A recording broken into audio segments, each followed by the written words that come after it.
This is YNN on the agenda. The holiday season is upon us, and most Americans start thinking about turkeys, shopping, and football. But YNN's Harvey Kronberg explains why this year may have our elected officials working in high gear. For most Americans, the end of the year is about winding down. Well, not so much in the world of politics. Domestically, our elected leaders are rushing to avert a Washington-manufactured recession as we continue hurtling toward the fiscal cliff. You can tell something serious is happening when the rhetoric between the president and Congress begins to soften.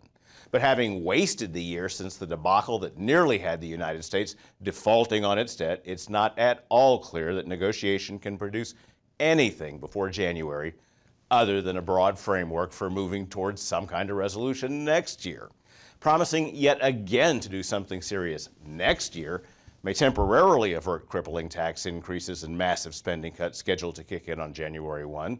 But until the details are worked out, business is still not likely to ramp up its own spending and hiring, leaving the economic recovery listless at best.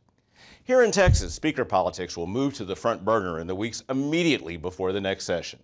Outside groups will attempt to raise the heat on Republicans who support incumbent Speaker Joe Straus because, despite evidence to the contrary, they say he's not a true conservative. Meanwhile, some Democrats are angry with the Speaker because they complain the House passed redistricting and voter ID bills under Straus' watch that two separate federal panels said intentionally discriminated against minorities. Straus has only one announced opponent who may be little more than a stalking horse, while other anti-Straus lawmakers seek to cobble together a coalition. This is the quintessential insider's game.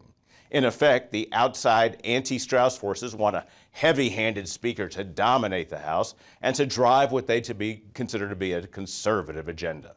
But for most members, Straus' leadership style is a good fit. The trains run on time. His primary focus is passing a budget, and members are empowered to freely promote whatever legislation they feel important without interference from management. The outside groups will likely make it ugly, but for the moment at least, Straus looks safe. And that's what's on the agenda. I'm Harvey Kronberg, and you can find me at quorumreport.com.